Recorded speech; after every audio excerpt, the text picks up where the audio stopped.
You're rolling, buddy.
All right, what's up, everybody? Welcome to a Tuesday edition. Let me get this music where it needs to be. Welcome to a Tuesday edition of Press Pass Live. I missed everybody Monday. Honestly, with me and the wife off for the entire week, I just lost track of time. We were out and about doing things, and honestly, I just forgot that it was even a Monday. And I'm also equally on the struggle bus, which I'll close the show with it. This might be our last Press Pass Live for quite some time, and we'll talk a little bit about that. But let's jump into it. Let me welcome in my host, my co-host, my buddy, your Detroit Lions coach, Mr. Trey. How you doing today, bud? I'm good. I'm glad I'm on this side of things instead of watching, because last week just felt awkward. Yeah, you were out and about and forgot your headphones. I had Mr. Maniac pop in with me. It was kind of fun to mix up the voices, but I can imagine watching somebody else do the show. That's a weird feeling. So glad to have you back. Let's jump right into it. We're going to take a look at week 5, 6, 7, and 8, which we are currently in. And we'll take a quick look at 9 and 10 and what's to come before we look at the first power rankings and then open up what looks like a pretty hefty OMFL mailbag. Let's start with the Cowboys and Condors, a 33-28 victory for the Dallas Cowboys. These guys are red freaking hot right now. I mean, he is doing everything right. Let me do something really fast. Actually, forgot to do this a while ago, which is sort of my fault, but that's okay. We'll fix it real quick. There we go. We got it back. Now let's turn that on. Dallas Cowboys getting it done, and he gets a really nice victory against the Condors, scoring 13 points in the fourth quarter to put this one away. I was able to watch most of this game. Cowboys are just clicking on offense on all cylinders, and now that he's got a mobile quarterback, if you play him perfectly, he's just going to take off with the quarterback and burn you. So he feels like a really unstoppable force. The Chargers with a 48-34 victory over the Tennessee Titans. We know that Pepper has some really great offensive weapons, and man, they were on show here in this one. 21, 10, 3, and 14. Those are his points. He did give up 21 in the fourth quarter, but sometimes that can kind of snowball on you when you have the big lead and guys begin to click. Carolina Panthers with a 34-31 victory over my Saints. Jumped out to an early big lead, then the Carolina Panthers come battling back.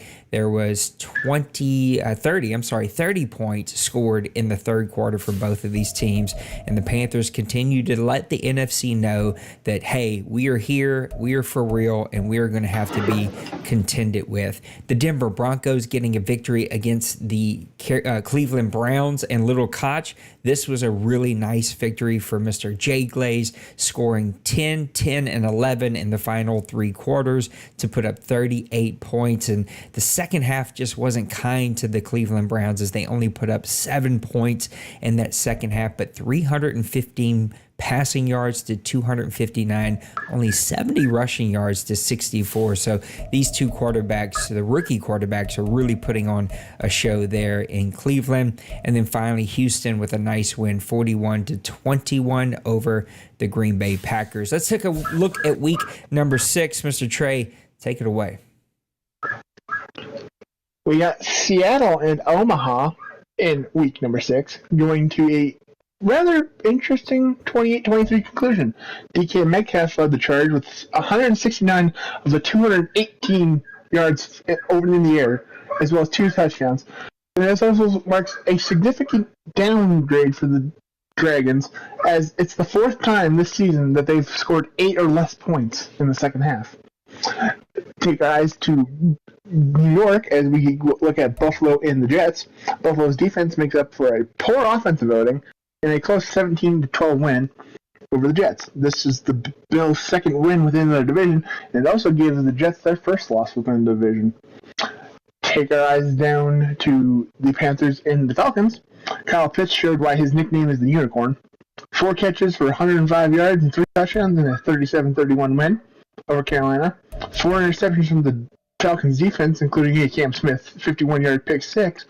Helps put Atlanta to a 1-1 record in the division, and the Panthers to a 2-1 division record.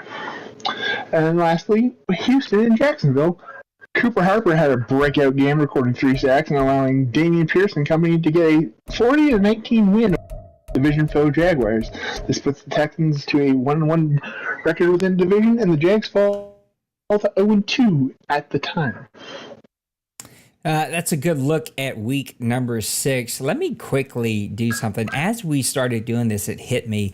Oh, yeah, Denbrew sent me some OMFL news segments, and I actually forgot to load those. I had everything ready, though, for the power rankings, and he had sent them to me yesterday, and I just completely forgot until we started going through this, and I was like, oh, yeah, that might be something we're going to need to do. So let me get these quickly loaded. Should be a ton of fun. I can't wait to hear what Denbrew's got to say. Let's quickly look at week number 7. There were some really good games. Dallas 24, the Philadelphia Eagles 13. But guess what? That one actually wasn't even played. I hate whenever we see these like divisional games, which you just never know who's going to win those. Even though Dallas has been flexing, I just hate when those games aren't able to be played. Orlando able to get back on the winning track here, 31-24 against the Houston Texans. It feels like Rodgers starting to figure some things out. He did give up 21 points, though. He had a 24-10 victory going into the third quarter, and then gave up 21 points there in the third quarter, only allowing 66 rushing yards from the Condors, which if you've ever played Orlando and Mr. Bronco Man, you know that's really, really darn good. Pittsburgh falls to the Tampa Bay Buccaneers. I wish I could have watched this one. This one got played at a time I couldn't watch. 31-24. Feels like Cincy's starting to find some footing. It's not coming out in victories, but at least he's playing better. 234 passing yards for him, 98 rushing yards. But this passing game from the Tampa Bay Buccaneers just feels unstoppable. Not only is he making the perfect reads, he's calling the perfect plays, and that quarterback arguably is the best quarterback in the league. Looking at the Giants with a big victory over the Minnesota Vikings, who you and I have talked about a lot early in the season. Maniac and I talked about him a lot last week, but man, he's hit a bit of a skid here, dropping this one to the New York Giants. Seattle with a 33-27 victory over your Detroit Lions. I watched a little bit of this one. I was kind of going back and forth a little bit. This one was edgy for both coaches. I think both were pretty frustrated with some things that they were seeing. 16 points in the second quarter ends up being long-term what was the quarter that just got him the early lead here to put this one away. Both teams just battling, going back and forth. 81 rushing yards to only 71. It feels like every game that I sort of covered seemed like a pass-heavy game, but 17 first downs for you to 20 first downs for him. but it was the big 3 turnovers for you, no turnovers for him, which ends up giving Seattle the victory there in Detroit. Over to Kansas City with a big victory, 24-16 over Denver. Looks like Luka's trying to find some things going for him and his team over there. Hopefully that leads to more and more victories, but we've talked about this division. It's going to be a dogfight to the very, very end. San Francisco 27-19 over Miami. This was a really fun game. It was played kind of like a middle of the day, early afternoon type game.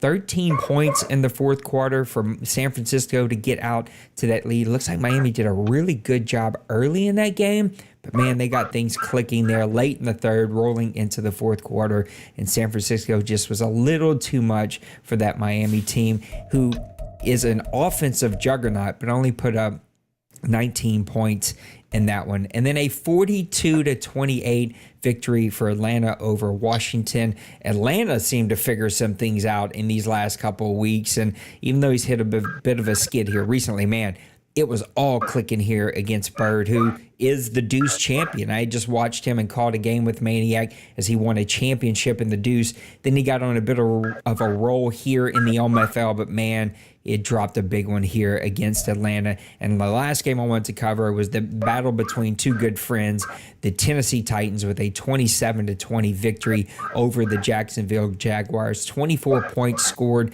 in the fourth quarter. It's just funny to see. It always seems to be one quarter where both teams go off, or one quarter where one team just kind of goes off. It's just like that's how tight games are here in the OMFL. It just comes down to a couple of pivotal plays and big plays. 2 turnovers for each of these teams. I like the rushing yards, though. 187 rushing yards for the Titans, 152 rushing yards for the Jaguars, 248 passing yards for the Jaguars, only 107 for the Tennessee Titans.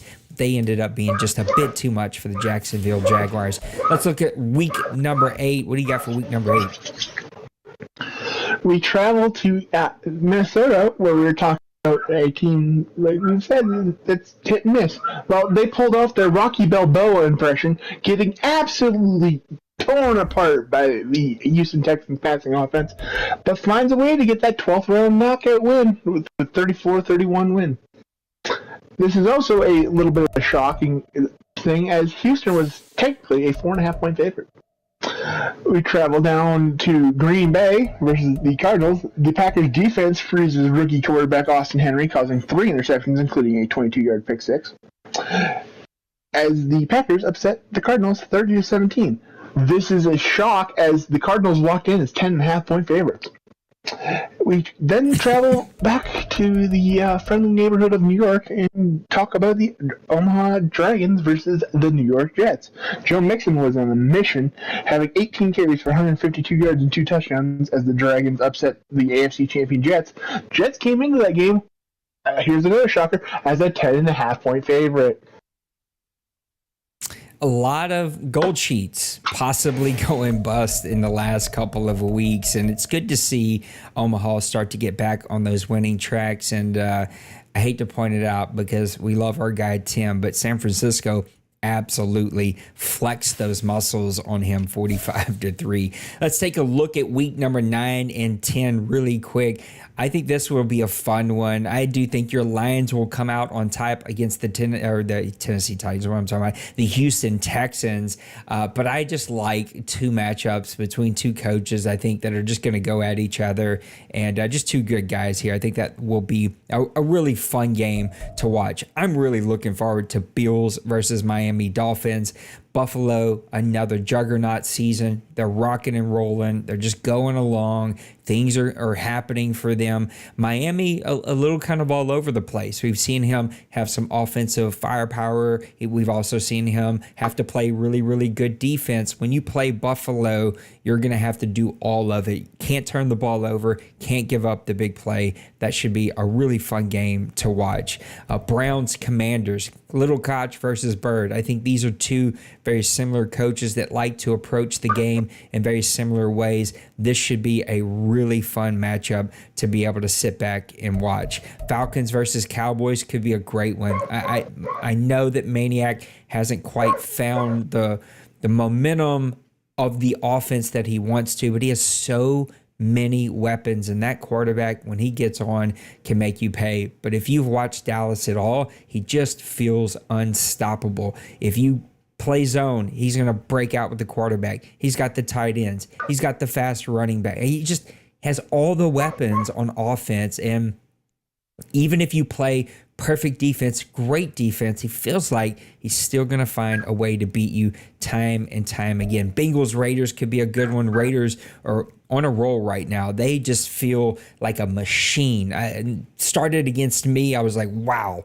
this team really is playing. This quarterback, this rookie quarterback's putting up some great stats. And then we watched him last week in a game, and it just like he is a machine that is just rolling along. That could be a really fun game to watch. And hopefully with some time off, I can call some of these games. Take a look at week number 10. What do you got for week number 10?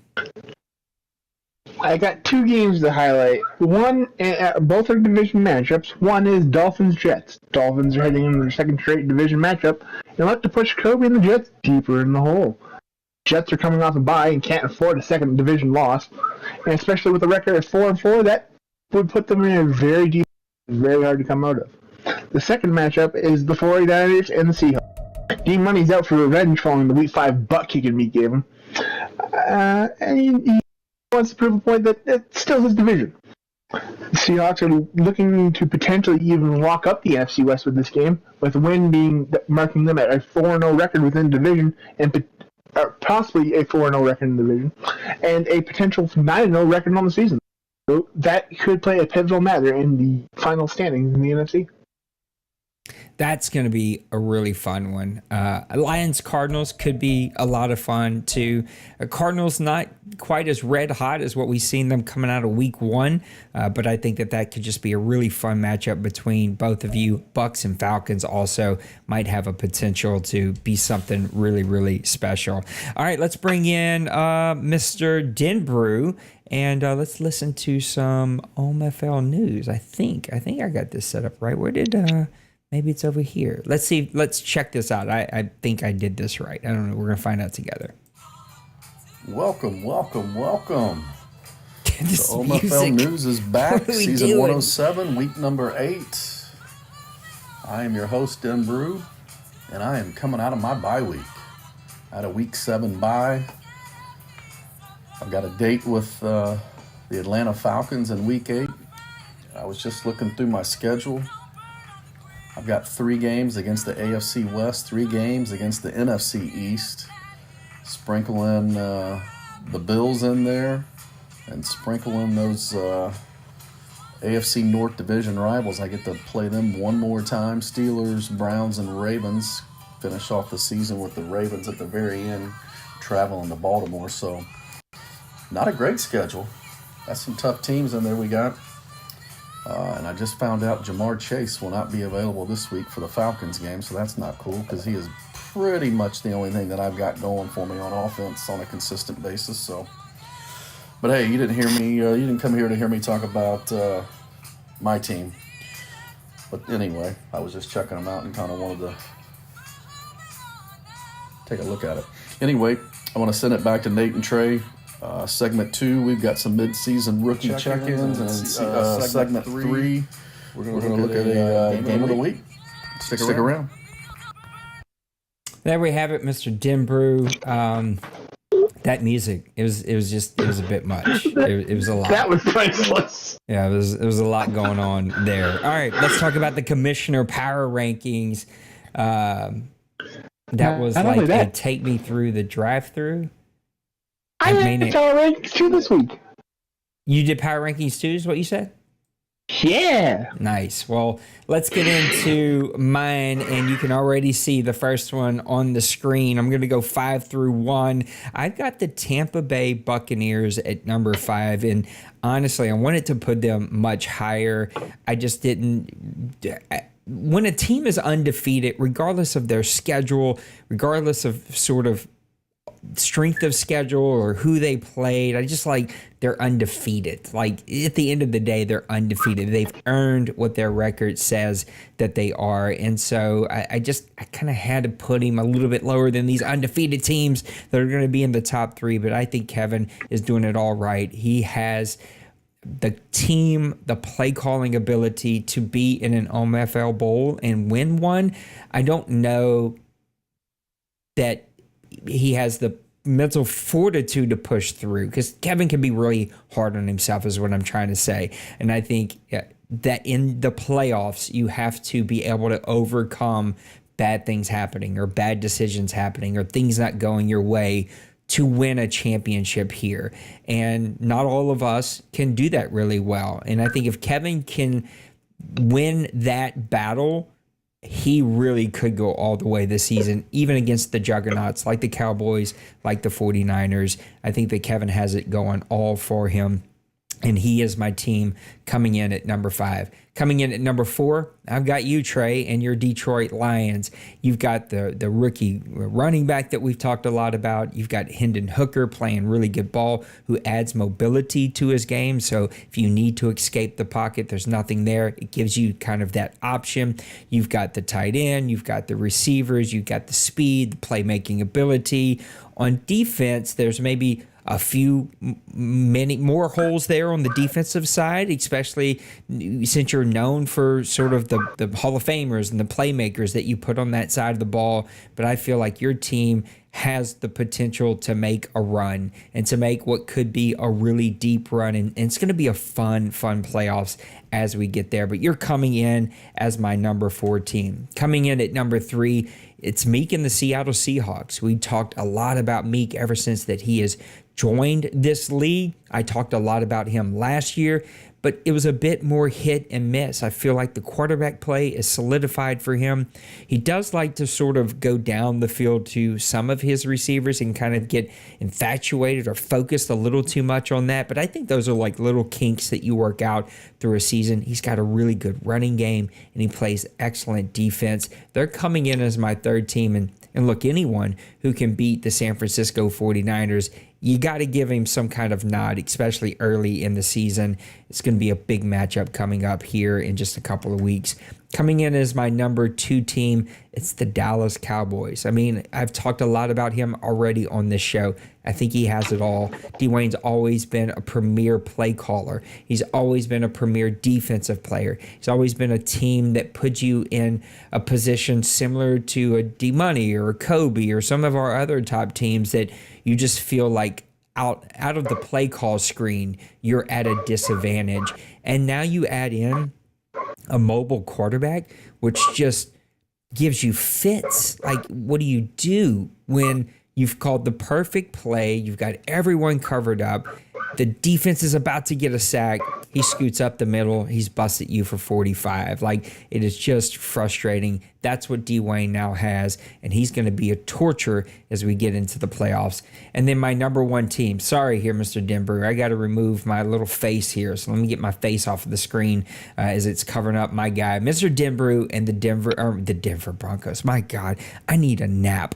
The Cincinnati Bengals. I'm just making up words now, Trey. They're just like words are falling out of my face. But Denbrew gets so much respect from me, and I think a lot of people around the league. Not sure what happened last season. Just couldn't find that consistency that we're used to seeing from him. I think he's got that figured out now. He's got a really good running game. He's playing good defense, and he's got the Cincinnati Bengals rolling, and that is just going to be a problem in the AFC, especially with some of the teams that we were used to seeing there, like the Jets, right? Taking a step back, not being the team, like the Steelers. Technically it's just Cincyberg, period, whether he was in Indianapolis or now Pittsburgh, depending on where he was. He's taken a bit of a step back. Denbrew has taken a step up. That's going to make for a powerhouse AFC. It's going to be a problem as we go. So 1 to 5, I've got Bengals, Cowboys, Seahawks, Lions, and Buccaneers for my power rankings. Trey, tell me what you think about that, and give me some of yours.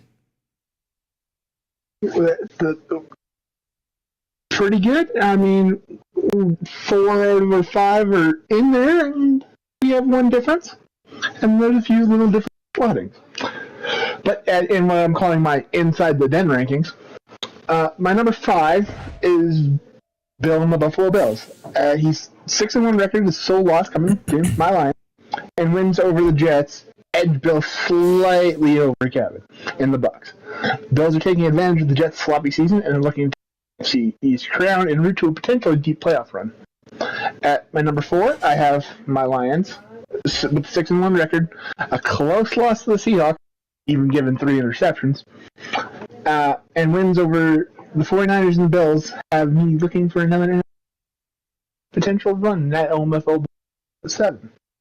My number 3 is Denver and the Bengals. It's 7-0 record with wins over the Browns, Ravens, and Steelers. Show that Denver and the Bengals are the best team in the North. As well as beating playoff teams last season, Chiefs and Falcons, it looks like Denver's about to make that run back to the OMFL Bowl. My number 2 is D-Wayne and the Dallas Cowboys. A 7-0 record. Wins over the Steelers, Bucks, and Condors are showing that adding Justin Fields just added for a reload and ready to roll for another run at OMFL Bowl 107. And my number 1, it's got to be Meek and the Seahawks. 7-0 with wins over the Jets, 49ers, and Lions has to make him the top dog with inside the OMFL. Yeah, and you can't argue against that defense, only allowing 99 points this year. I just think we've seen so much offensive firepower from the other teams. And here's sort of, I'm a really simple guy, and so I think the difference between our two teams are very minor, but totally, I'm a big Bills fan. I like what Bill is doing. But when you look at their defense, when you compare them to the Buccaneers, to the Lions, fairly similar when it comes to points allowed, which is ultimately how games are decided. How many points did you score? How many points did you give up? And when you compare them to those teams, I took the Ravens out of the conversation only because he's been gone. He's sitting at 6-1, but like everything is skewed. He missed a couple of weeks. So let's just identify that there's one team that neither one of us talked that is kind of ranked in the top portion of this league. Took them kind of out of the runnings because of just he hasn't been around. Everybody else that hasn't been talked about, 49ers, Raiders, Condors, there's a lot of teams that we could talk about, but we're talking about 2+ loss teams. Everybody else are 1-loss teams. The Bills, the only one not on my list. The Buccaneers, the only one not on your list, excluding the Ravens for both of us because his time's missed. Anyway, to finish my thought, the reason Bill didn't make the cut and I put in the Buccaneers, number one, I've just got the firsthand knowledge of how great the Buccaneers quarterback is playing right now. But when you look at the defenses, they're fairly comparable. They're all sort of in the same ballpark, but the offenses for both the Lions and the Bucs so much better. They are better offenses, and I think that is why I didn't include the Bills in my top 5. He's right there at number 6 for me, and I did include the Buccaneers. And then when we talk about our top teams, it's very hard to argue the Seahawks number 1. Just flip those top 3, almost any combination that you sort of wanted to, and that defense is playing superb. But when I look at like the Bengals defense, same ballpark, right? 110 to 99, but the offense for the Bengals is so much more better. I mean, he's put up almost 50 more points in the same amount of games, and that's a lot of points. So that's why the Bengals got the number 1 in my nod, and I know that the Cowboys are giving up a lot of points. I know he gave up a ton of points against the Panthers. I think that has skewed some of his numbers. But his offensive output, I mean, he's right there with the Bengals at 242. Bengals are at 248. The Buccaneers, 241. Ravens skewed, so we can't really talk about them. So that's sort of why they fell where I put them. I'm really super simple, and I just feel like when you look at the numbers, they're really close, but the offensive side of the ball kind of put the Bills right at number 6 for me, and also is why the Seahawks fell to number 3 for me. Great team, playing amazing defense, but only scoring 201 points. The other two teams have just put up way more firepower, and if you take out the skewed game, I know you're not supposed to do that, but in my head, take out the one skewed game against the Panthers, Bengals, Bucks right there with the Seahawks defense. Yeah, when I went and looked at it, I factored in the quality of opponent when I was looking into my ranking, and that's why I edged Bill slightly over. Totally fair. Kevin, because Kevin's really only true competition was the loss to the Cowboys, whereas Bill's been running through a lot of tough matchups, and also where I put Denver and the Bengals at 3 and Meek at 1. Meek's gone against a lot better competition than since Denver has. Yep. Tough to argue. I'd love to hear in chat and see what you guys all think. Bill said 100% agree with you. Those other teams, I had 2 messages come back to back. Those other 2 teams are way more balanced than my Bills. Maniac said Bengals and Cowboys back to back for me is like OMFL Death Row. D-Money is in the next 2. And then all those teams are very good. They are. And it's a really good season. It's going to be a fun playoffs to see exactly how this one all comes to fruition. All right, before we open up the mailbag, let's go back to Mr. Denbrew for some more OMFL news. All right, welcome back. OMFL news. Going to get right into it. Segment 2, mid-season rookie check-in. And we're going to start with quarterback and Brian Sherrod for the Las Vegas Raiders. 102 QB rating, 64% completion percentage, having a great season. Running back, I got to mention the guy that's leading the league in rushing, right? Rookie for the Ravens, Zach Lake out of Memphis, averaging 5.5 yards a carry, but his touchdowns are insane, 18 touchdowns. We're going to take a look at receivers really quickly. The Arizona Cardinals have got a guy who is leading their team in receptions, in yards, and in receiving touchdowns, and that's Dwayne Little, Appalachian State rookie, having a great year. Up next, New England. They've got a nice receiver going on. Who do they have? It is Damian Justice out of Kentucky, 38 catches, 534 yards, leading the team in catches, in yards, and with 4 touchdowns leads the team. The San Diego Chargers have a tight end that they have found in the draft. He's first on the team in receptions at 39, second on the team in receiving yards at 531, and he leads the team with 6 touchdowns. And I would be remiss to not mention this guy. It is Doug Brownlee, Cleveland Browns. He's only got 65 yards rushing, no touchdowns, but the guy's caught 10 passes. He's a fullback. 10 passes for 197 yards, 19.7 yards per catch. That's a fullback. That's insane. I'm going to quickly go through these defensive guys. Defensive, Henry, McMillan, Buffalo, 15 solo tackles, 3 sacks. What a year. Defensive tackle, Chuck Hayward, Arizona, 15 solo tackles, 2 sacks. And up for the all-rookie name team, Cody Pickles, Houston outside linebacker. He's got 15 solos, 1.5 sacks, 2 deflections, 2 interceptions, and he's forced 2 fumbles. Last guy I want to mention, strong safety, Stephen Davis, Kansas City, 20 solo tackles, 3 deflections, and he's already got 4 interceptions. That's your all-rookie check-in. Segment 3 coming up.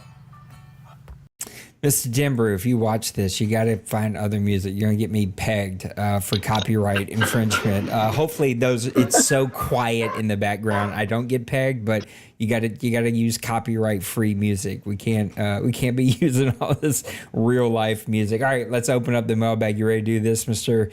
Trey? There's a lot here, man. There's a ton. Yeah, we got enough. Yeah, and then you had to go ask for more questions. I was like, we already got like 19. I think that we're going to be here for an hour asking questions. Bill asked me one last week about when I started the OMFL back in the day. Did I ever envision it, see it? I don't know that I ever envisioned it going this far, but I also didn't envision and I feel like that's going to be funny about what I'm going to say later. I feel like we're coming to an end. At least I'm coming to an end. And I've always said that when I call it quits, I'm not giving the OMFL to anybody. After the kind of the last time that I did that, I couldn't trust that group. When I call it quits, the OMFL is going away, and then somebody else, I'm sure within that group, whatever that group looks like, will take it and create something new from the same kind of foundation. But I just feel like, I don't know, I'm not having fun right now. I don't enjoy this game. I don't enjoy the sliders. I don't enjoy the mode. I don't enjoy anything. And I'm trying to just suck it up like I tell other people to do, but I'm not having fun, and I'm way too old to do things that are more work. And this is just work right now. And I think the board and I see it really differently. And so I'm just struggling right now. I'm struggling with making content. Like I said, this might be the last Press Pass Live for a while. I just feel like I need to step back and take a break, which sucks because I just invested several $1,000s. As someone in Trey's house is killing a dog, I think. I just invested several $1,000s into a new computer, but I'm just frustrated, y'all. And again, it's hard to do things when you're frustrated, and it's just not fun right now. And so anyway, we'll see where it goes. But I think ultimately, to answer your question, I didn't envision it going this far. I also didn't envision it not going this far. I just knew me and once I dedicate to something, I'm all in, which is why the OMFL is never close. Because every time I get to a place where I need to step back, I'm like, but I know me, in 3 months I'll miss it, and so I just suck it up. What's the one thing from Kobe? What's the one thing about a lefty quarterback that someone who's never used one should know, or what the adjustments like? Would you like me to give that reply? You're more than welcome to. I don't know that I can give any preferred output because I'm terrible with it. I've had one before and it was fine, but this guy here, it's his throwing motion. It's a lot of things. I can't figure him out, and I want to cut him so bad, just out of spite, nothing else. It's a very different in sense of the throwing motion. You'll find passes to the left side of the field will be a little bit more easier to you, where it's difficult, just because he's got to throw across by it and make it there. And if it's a mobile quarterback, you're gonna have a tendency of rolling right if you've used a right-handed quarterback. That's going to be a detriment to you. It's going to give you bad throws if you have to try and throw a pass. It's going to give you, in any sense of a complete opposite reactions to what you're used to. So the best thing I can tell you is, in preparation for that, is go into a franchise, make yourself a left-handed quarterback, and hit the practice mode as much as possible, and just start find the rhythm with it. It may take 100 snaps, it may take 10 snaps, it may take 1,000 snaps. I know when I took a left-handed quarterback last year, it took me a little bit to adjust, but once I found the groove with everything, I was putting up record numbers for my offense, at least. Yeah, I literally... Yeah, it's crazy. I hit the practice field. I hit it again today. I'm on it for 30 to 45 minutes every day, which is just feels stupid that I'm still practicing Madden like that, trying to get the timing right. It's hard to explain. Sure, the perspective is different. I think you hit a lot of the easy points of it's like everything moves from the right side of the field to the left. But even for me, just the ball comes out funkier, slower. It's got a different arc on. It's just this quarterback. I think a normal lefty maybe, or a different lefty with a different throwing motion, maybe I'd feel different. But this guy here, it feels like from the time I press it to the time it comes out, it's a much slower thing. So I'm trying to come out quicker, which is hard. And it has a very different arc to it. And so it's just like trying to place it just right. I've also, for me personally, I'm moving back from classic to power and accuracy, or power and placement, I think is what it's called. And the one that we allow, the other one that we allow, just to see if that will help me use him a bit better. But it's very different. And I don't know, I didn't expect it to be a struggle at all. I was like, nah, I've had it before. It'll be fine. But it is definitely been a struggle. Kobe says quarterbacks across the OMFL are varying a lot in completion percentage. What do you think is the most important thing for a quarterback? Is it their accuracy ratings, throwing power, or something like their sense of pressure trait? I thought this was a really good question, Kobe. I like these kinds of questions. For me, it's sort of layered, right? If you have great accuracy and a big arm, but a terrible sense pressure trait, it's going to cause you a lot of havoc outside of clean pockets. So I think it starts with the sense pressure trait. You got to have a quarterback that can handle the pressure. And I haven't even looked at mine. Maybe that's the problem with my quarterback is he needs a better sense. It's a game changer. When I had Alfred, whatever his name was, last Madden, once I changed that from season 1 to season 2, it was like having a completely different quarterback. It changed everything. From there, it depends on the style of football that you play. For me, I like a big arm. I want the ball to get there quickly. I want to be able to make my reads. I want to be able to make that tight window throw from time to time that you need to make in the OMFL. And if I got to give up some accuracy to have a bit bigger arm, I'll do that. But equally, you can't have like 99 throwing power and all 70s accuracy. You're going to throw the ball and it's going to go completely opposite. So I think it starts with sense pressure trait. Then it's like a combination of I need some kind of arm. I can't have a 89 throwing power. I just personally can't play with that. But also, you got to have some decent accuracies. How do you look at it, Trey? Because you built a quarterback that needed a lot of work. Yeah, I'm still in the process of trying to build Head and Hunter to do exactly what I did last year. And I don't rely as much on the throw power. That throw power is helpful if you're wanting a deep bomb, but it's overall not really that important. Accuracies are definitely my priority. You want due to data mining, there's kind of thresholds that have been released to us, so where quarterbacks kind of hit, and it tends to be you kind of want them to be around the 90. Now, if they hit 90, they seem to hit the accuracy pretty dang good. Sense of pressure. If you have a weak offensive line, that is a must. If you have a strong offensive line, you can kind of get away with having a lower tier of pressure, sense of pressure. But with that, a low tier line, you have like ideal or oblivious, just so they don't get affected by the sense of pressure. I think also, I just realized my guys got ideal. I think what is the key part of what you just said that makes it a little bit difficult this Madden is it feels like pressure is very random at times, which is a question that was asked that we'll get to, but it's like, what do you consider a good offensive line, bad offensive line, immediate? It's like it's easy to go by ratings, but we've seen, I know watching your stream against the Seahawks, right? We've seen the low overall guys keep the high over. So it's just so this Madden. I don't know if we'll touch on it. Part of my frustrations as a commish is I hate All Pro. I didn't want to go All Pro this Madden. I feel like All Pro is the lesser version in this Madden. All Madden plays much, much better. We are not looking to switch. This season is what it is.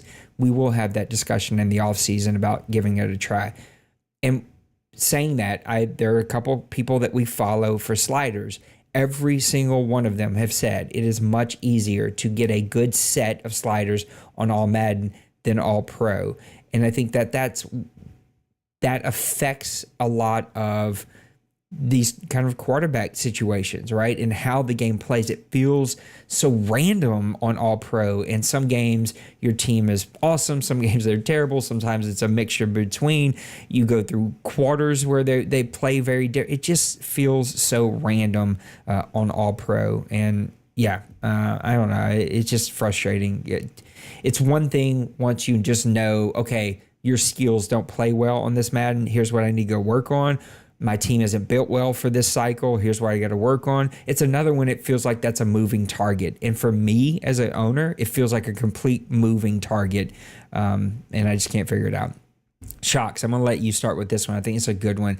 Who has the best defensive user skills in the OMFL? So not play calling, but user skills in the OMFL. Who do you think? That's a good question. Immediately in my mind, two people, and that's D Money and D Wayne.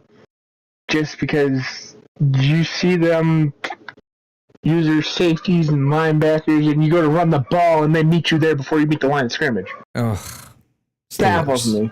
It's the worst. And like you'll think you'll have something wide open, and their users right in that vicinity, and they pick you off and take it back where it does. Those two are very very finicky on the sticks, and you never can really predict what they're going to do. Yeah, I'd say a couple of Maddens ago, it was D-Money. He would do this thing with a safety where whatever player you usered would get this buff of speed that CPU players wouldn't do. So, for instance, example of what I'm trying to say here is if you play action a CPU defender who bid up on the play action, he's not turning and running to go make a play. He's burnt like you should in real life. Very few players play like a Deion Sanders who could maybe make up. Whereas D-Money back a couple Maddens ago would bite up on a play action, turn and run and get a speed user burst and go make a play 25 yards down the field that he should have had no business turning and making. And he used to drive me mad with that. You just couldn't fool him because he could always turn and make the play even if he made the wrong read. I'd say that maybe has shifted. Dwayne is the classic, just like, how did he get back here? Like, how did he shoot that gap? How did he get through those blockers? Like, and once he shut down the run, now what are you going to do, right? Now he's going to send the blitzes. He's going to get to you. Like, he's going to harass you. He's going to force you into some bad throws. It's maddening to play those guys that feel like they have the cheat codes to this game. I'd say this season, it's got to be Meek, right? 99 points on the season. He's tops in almost every category. He's top 5 in every category, I think, in the OMFL this year. He's got 14 interceptions, 13 sacks. He's able to make a lot of plays, and he's playing really, really good football. This one sort of goes into that one. Priest asked, what are the top 3 defensive teams versus the bottom 3 defensive teams? And then I think he didn't say it right, but I think he meant the top 3 offensive teams versus the top 3 defensive teams. I'm just going to do the easy stuff. I'm going to show you the stats, and then I'll let Trey give you sort of his thoughts. Top 3 defensive teams, statistically, Giants, Bengals, Chiefs, Seahawks are right there. Browns are right there. Condors right there. Packers right there. Statistically, passing, statistically, Giants, Jaguars, Bengals. Jaguars are kind of the outlier there. Didn't expect to see them there up there. Rushing the ball, Bengals, Seahawks, Ravens. Ravens are a bit of an outlier. I'm going to put the Chiefs up there just because the Ravens have missed some games. Looking at the bottom 3 defensive teams, it's going to be Rams, Chargers, Vikings. Chargers and Vikings, I didn't expect them to be in the bottom 3 there. Bottom 3 passing teams, Chargers, Rams, Cardinals. Didn't expect to see the Cardinals there. And then bottom 3 rushing teams, Vikings, Saints, Jets. No way, no how would have ever guessed the Jets would have been a bottom 3 rushing team. So that's a lot of stats that I've thrown out there. But when you think top 3 defensive teams this season, bottom 3 defensive teams, what are the ones that come to mind? Well, in terms for defenses, obviously Meek has to be, a top favorite in the defensive side. I look to also Denver and his Bengals. They're obviously a very well-oiled machine, giving up only 110 points. And like you talked about it, but Bill, I played him, and if it wasn't for my defense bailing me out, his defense would have shut me down. It was very battle of whose defense was going to break. Was it 2 pick sixes? I think I got 2 pick sixes late. Yeah. And it one didn't count because that's when the game. Hey, we're yards. So I definitely have to count Bill on the defense. I don't think he gets enough credit for actually how good he is on the defensive. It's mesmerizing how many things he can do.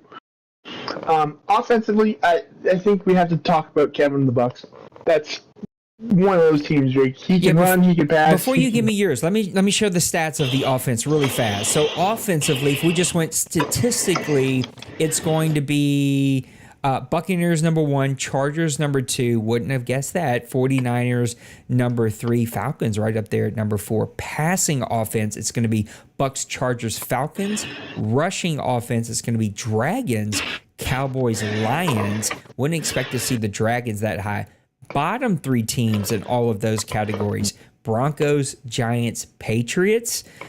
bottom 3 passing teams would be Titans, Giants, Cowboys. Wouldn't expect to see the Cowboys and the Giants up there. Cowboys 7-0, yet they're a bottom 3 passing team.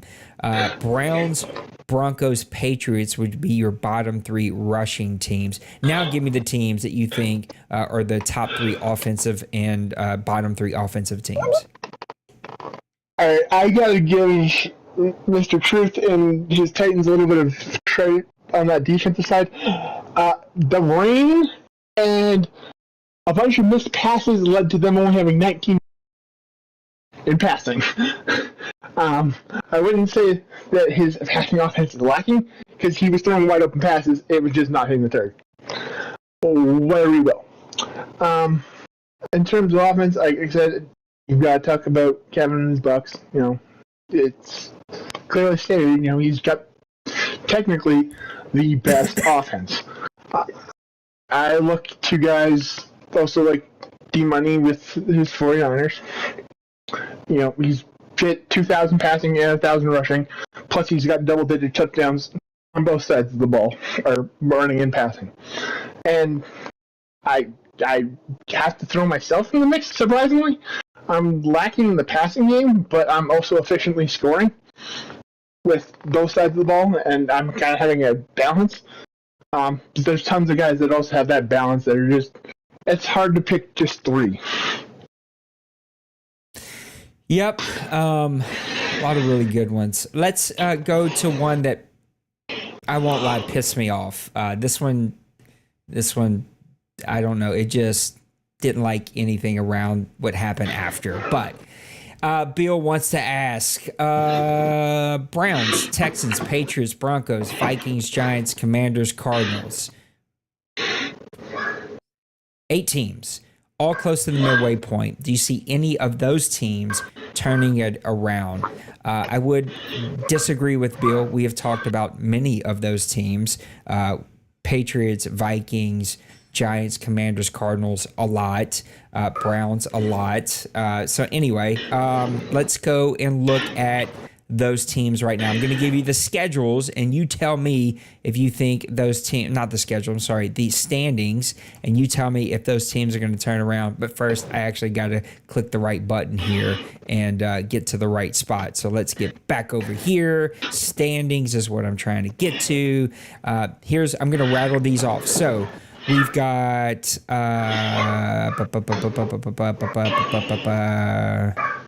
Chargers. Nope, that's not. Cardinals, they're sitting at 4-4. Commanders, they're sitting at 3-4. So many teams, it's hard to keep this list going here. Browns at 2-4. Giants at 2-4. Broncos at 2-5. Texans at 2-6. Vikings at 3-5. Patriots at 1-6. And I think that's all. I think I hit all of them. Any of those teams that you think can turn it around? Well, Cardinals currently hold 7th seed in the NFC. He's hit and miss right now. He's playing 500 football. He has the capabilities definitely to hold off and potentially maybe move in the seeding. I think the 5th seed is it's going to go whoever loses the NFC between D-Money and Meek. That's definitely one of those scenarios.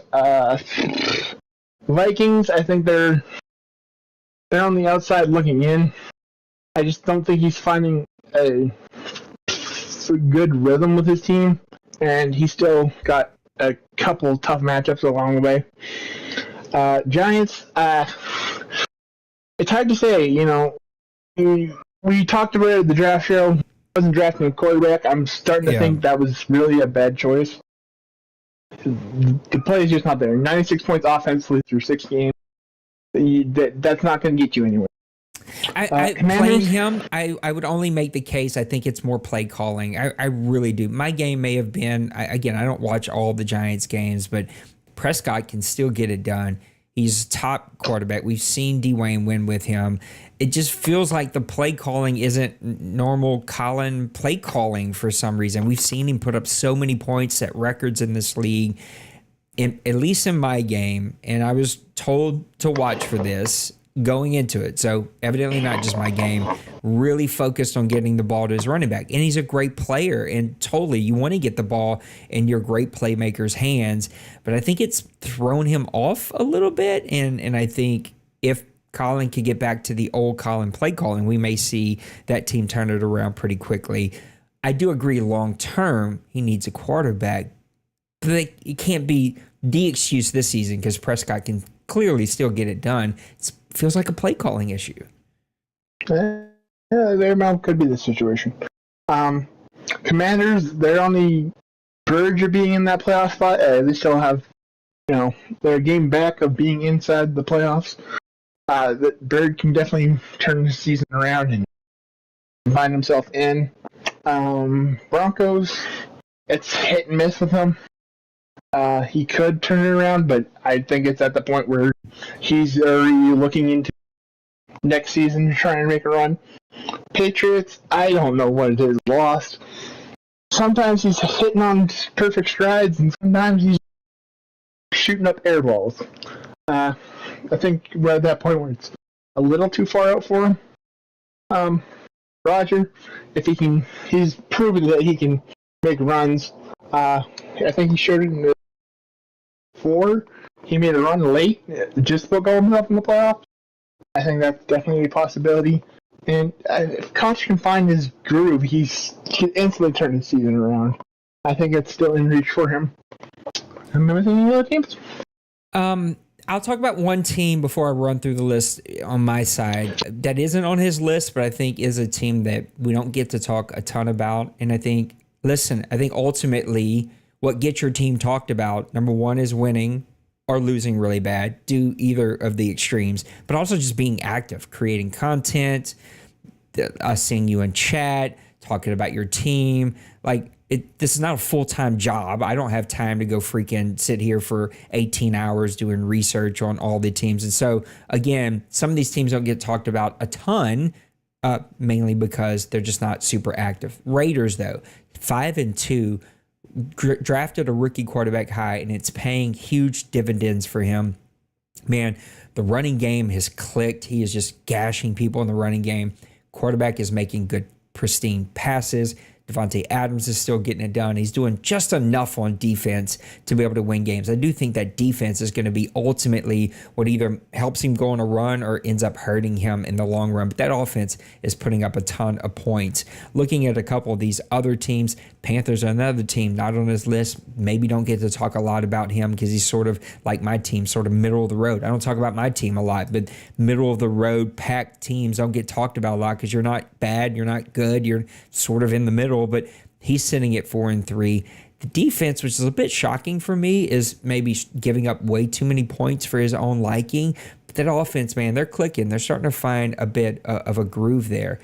Looking at the teams, though, they did ask about Cardinals. 4-4 started out red hot, caught all of our attention. I don't know if this is it feels like a defensive issue. He's put up 235 points, plenty enough points to win games, but he's given up 252. He's bottom 3 in passing yards per game. So he's got some pieces to fix on that Cardinals team. And I just think the NFC's too stacked for him to be able to make a run. Give him another season, though, to keep building that team. One more really good draft. I think the Cardinals next season could be deemed for a bit of a push and a bit of a run. Commanders, Bird can't even figure it out. We've seen Bird win the Deuce Bowl here just recently. I get to physically talk to Bird from time to time. I don't know what's not clicking for him, but the offense just isn't finding that rhythm. It isn't finding that consistency that we've seen from him in the Deuce on the Deuce Ball. I don't know if it's just because it's not his team. He couldn't make the moves to fit. I don't know what the holdup there is, but at 3-4, in my opinion, the hole's a little too big to pull out of in the NFC when you've got so many good teams over there. I think he could do it. He's proven in the Deuce that he can win it all the way. Like, he can win it all. I think he can win it all in the OMFL. He's just got to find that consistency, and it starts with this quarterback play. somebody, I don't know if it was you that's called for it, but somebody recently, he's got to give up this quarterback. Howell isn't working for him. He needs to punt it, go find somebody else. Tennessee Titans, it's a consistency issue. We've seen good running game. He too doesn't have the quarterback. Levis is going to take a couple years to build. Just doesn't have the quarterback. To me, those teams, or I was in the same boat. You got to punt early, day one, cycle one, Madden season one. You got to go find somebody, or you got to just eat it up, get a high draft pick, get way top 5, go get you a guy. Titans didn't do that. They were like me. They're sort of like middle of the pack, and he's going to stay middle of the pack until Levis can get built up. Browns, I think, have the biggest potential. He's got his quarterback. This kid it was a little confusing because I felt like he's got 2 quarterbacks now. So he's got almost the opposite problem. I wish I could make a deal for his backup quarterback, but I can't pull the trigger because he needs my first, and I can't give up what's right now going to be a top 5 pick. But I'm just saying, like, he's got 2 quarterbacks. Just has to figure out the defense, which I wouldn't have guessed there in Cleveland. We're seeing the real Cleveland Browns put up great defensive numbers. I think he has the easiest potential, the easiest road to turning around because he does have the quarterback. He has built him up. He needs to find some running game. Bottom 3 in the league in running game. That's not how Little Koch likes to play football. I think if he can find some running game, it'll help that defensive out because he's keeping the ball longer, and I think they have the greatest potential to turn it around. I've already given my piece on the Giants. Broncos, I think, made this list. Rookie quarterback. It's hard to win with a rookie quarterback. Give him a season. Let him keep. I feel like our teams are very similar because like aging veterans all over the place. Weird cap situation. No quarterback. He went out and got his quarterback though. He's got to let him build for a season. Let him replace a couple other pieces. I think he's 1 season away. Texans. He just doesn't. He's like me. We just don't like our quarterbacks. We can't seem to find. We've actually talked about a swap, but I just have been busy. I haven't been able to pick up those conversations. But I think if he could swap quarterbacks, I think he would benefit from trading for the Browns quarterback, or maybe he just goes out and drafts him one. It's hard to do when your real life team has drafted and invested all that capital. He has the greatest potential outside of the Browns to also turn it around if he can find some consistency in his quarterback play. I don't know what's up with Bill in the Vikings. Started out hot. I still think he is going to double his win total, which was a question earlier in the season. Just needs more consistency, and I think his might be a real life issue, right? He's really busy at work, and maybe that's a bit of a struggle to balance those 2 things. And then my guy, Lost Sniper, just, again, brother from another mother. Love that guy as a human.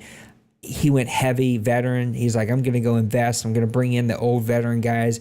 Just hasn't clicked for him. And I feel like it's a lazy take, but it's the take I have. It's a quarterback situation. Maybe another guy just needs to punt, go get you a quarterback with a bigger arm, a guy that can come in and make the plays that you need. But without that offensive consistency, it's hard to keep your defense out there all the time and win ball games here. Whew, that's a lot. Let's get over to Twinkie's question. Who's the surprise contender and pretender at this point in the season? That's a really good question. Let's go contender first. Who's your surprise contender early in the season? I think just based off of last year, I wouldn't have expected the back to completely flip the Raiders around. Yeah. He's sitting at 5-2 coming off a season. He was top 5 worst or something along that lines. Yep. You guys quarterback, and now he's sitting there in the top 10 best. So that's definitely my surprise contender. That's hard to argue. It's such a good one. And again, that's why I included him in Bill's list, because I would have said that's a team that we don't normally talk a ton about. This is just a good question. There's teams that I'd like to put in there, like the Panthers or the Cardinals, but we've seen maybe in the last few weeks them take a step back. Maybe the Ravens, bit unfair. He's gotten lucky with some CPU wins, but he also showed before going on his trip that maybe he was here to play some football again. Does that keep on now that he's back? I have zero clue, friends. But the Ravens, I would say, are surprised. They're sitting at 6-1, even with him missing some games. Let's see what happens now that he's back. Who are your surprise pretenders this far in the season? Now, what are we classifying as pretenders? Maybe a team that we thought pre-season would be in the top, 10 teams in the season, but they're not. They're now on the bottom teams of the season. I think that lines line up with one person and one person only. I think that's sensitive. Yeah. I think we didn't expect them to completely fall off the map. Like one win. The only other team, I wouldn't say the only other team. You got to talk about the Dragons if you're talking about teams that just are shocking, not playing. I feel bad about it because I sort of know some of the things that he's going through real life, and that plays a big. I can't tell you what's up with the Steelers. Since if you watch this, people are saying you're tanking. I don't believe that you're tanking, but I don't know what's going on. I don't know. I really don't know. I can't tell you. I couldn't even begin to remotely guess. If I had to put in another team, Falcons again. I feel bad about that because Maniac's my dude, but Falcons, so much firepower on offense, so much potential. He got better. This is a better team than the one that won 10, 11 games, whatever it was, 12 games. I'm not trying to mess up how many games people won. I just don't have things memorized, but a very good team last year, sitting at 3-5. Thought he would be in the top half of that. You could also put in there Dolphins, right? Jets, Cardinals, right? There's some other teams that we thought might also be in there, but I think you nailed it right on the head of who would be the first one. What is your surprise stat so far from season 107? That's our guy Maniac. That's a really good question. Surprise stat? I have to go confirm this, but I'm pretty sure our leading touchdown rusher are both rookies. Yeah, let me pull that up. Let's see if we can get over here. Okay, nope, I'm wrong. But we have in the top 6, 7, we have 2 rookie running backs in rushing touchdowns. That's just a crazy stat because running backs don't really make an impact in the OMFL as rookies. So to see that is kind of cool. Mine's going to be one that we talked about a little while ago. We're going to go offense. We're going to go bottom passing offense. To see the Cowboys were a bottom 3 passing offense, I put a gun in my head, I would have never guessed that. This guy's putting up 34.6 yards per game. He still has 8 passing touchdowns, 16 rushing. He's got 128 first downs, and yet he is bottom 3 in the league in passing. That is shocking to me. I never would have guessed that if you would have gave me 100 tries. Next one from Maniac. At this point in the season, what do you predict is... Who do you predict? Read, Nate. At this point in the season, who do you predict is drafting? I think that's what messed me up. Who do you predict is drafting? He said draft a new quarterback next season. Oof. Giants. Giants. Texans. Saints. If I even myself.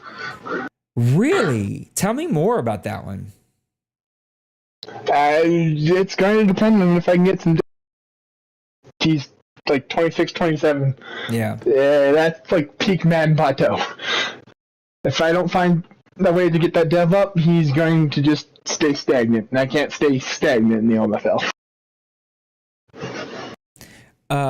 Just as I was saying these things, wrapping up, Big Hurt says that's the Justin Fields effect. And then Nipple says Ravens missed 2 games and probably will miss more, only lost by a last field goal to the Bengals. Will be fine, but looking...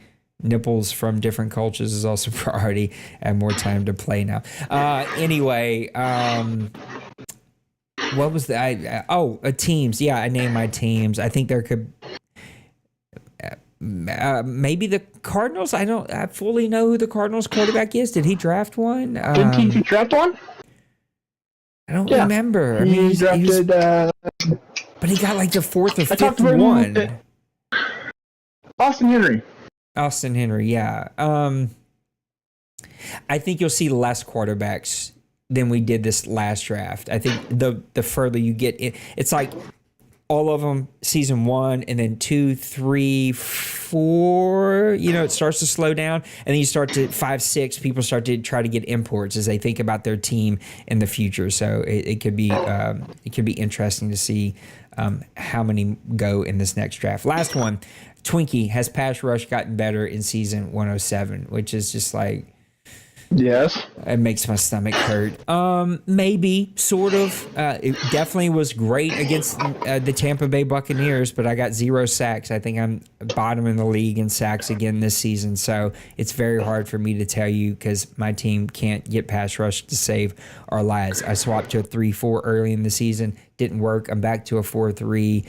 I have no clue. My team is just terrible. So, I know against Tampa Bay blitzed me like crazy. They were just shedding every single block and on me. So I feel like it depends on the game. It depends on the situation. I think this Madden is what it is. You're going to get weird pass rush, and I don't see them adjusting it or making it better or worse. I think it's just how they designed this Madden. Whereas a couple Maddens ago, right, we had the 65 sack seasons, right? These crazy seasons, because that's how they designed that Madden, is to have a ton of pass rush. This Madden, it is what it is. It is what we see, and I don't see it changing. I feel like maybe it's gotten a bit better, but I haven't seen a ton. It all kind of looks we finished the same, with the guy with with 12 sacks last year. We have. Yeah. I think that's. Yeah, it just, I don't know. I don't know. I really don't know. I think if we go all Madden, we will see a different game. We'll see. Big Hurt, you got Nate rattled talking about nipples, Mackie. No, not rattled. I guess you guys missed the beginning of the show. I'm just really frustrated, period. All right, let's go to last OMFL news, and then let's put a bow on the show. Welcome back, segment 3. Gonna go quick here because I want to get to bed. I got a game of the week. Little breakdown.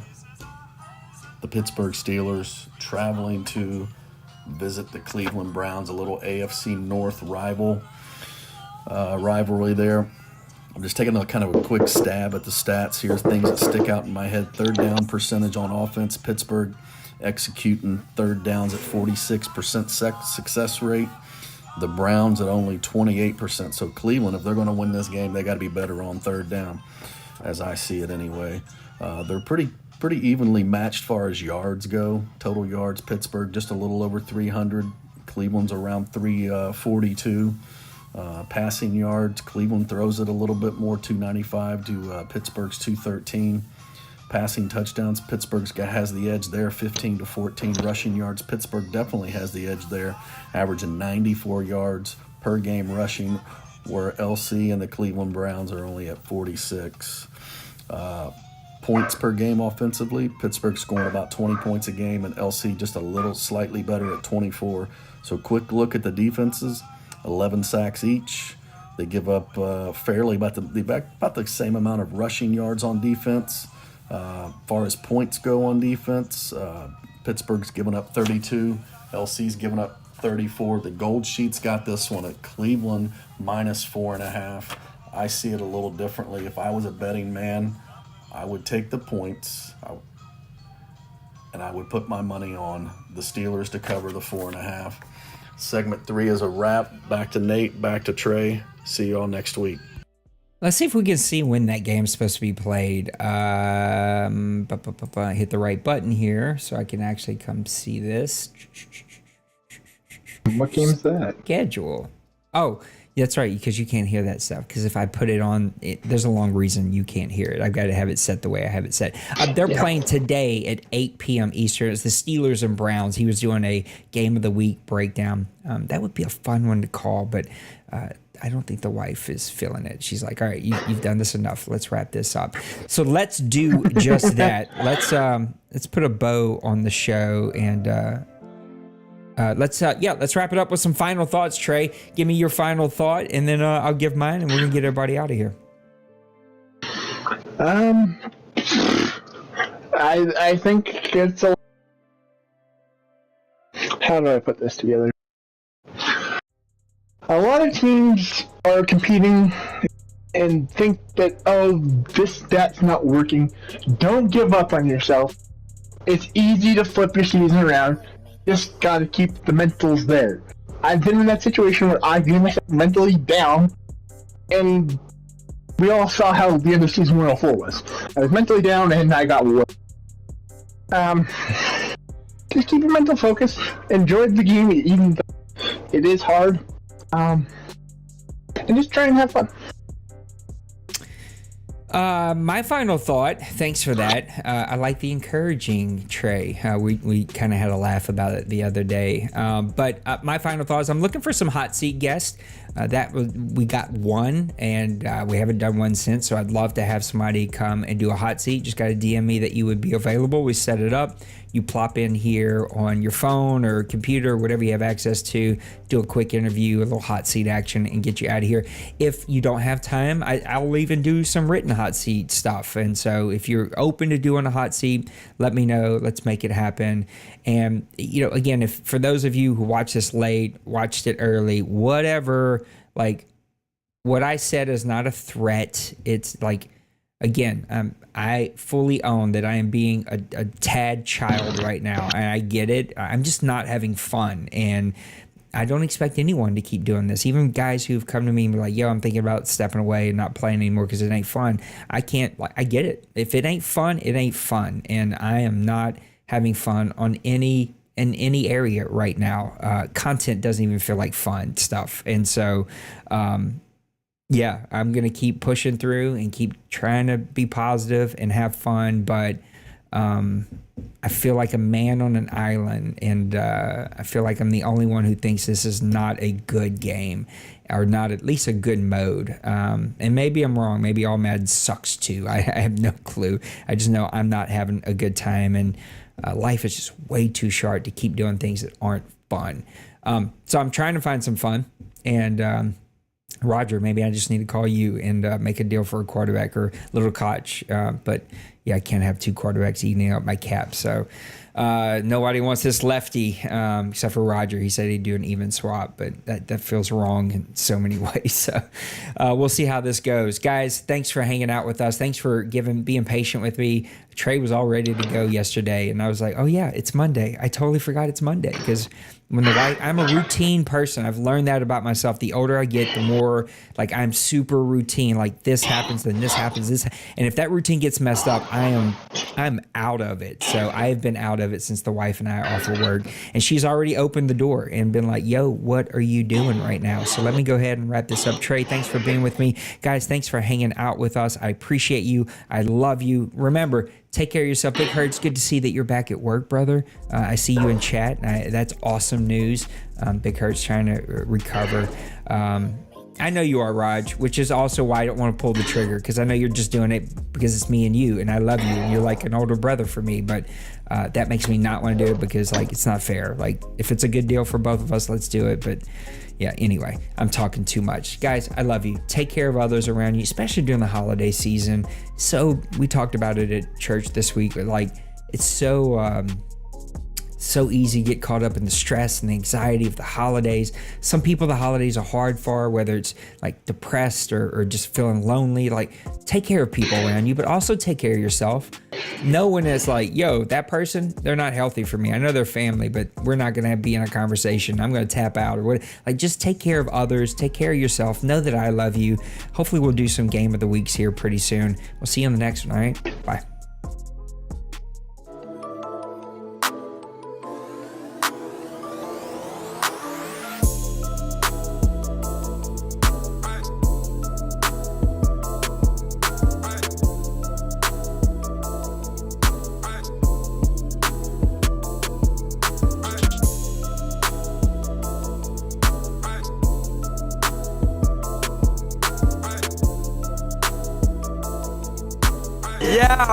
Smash that like and subscribe.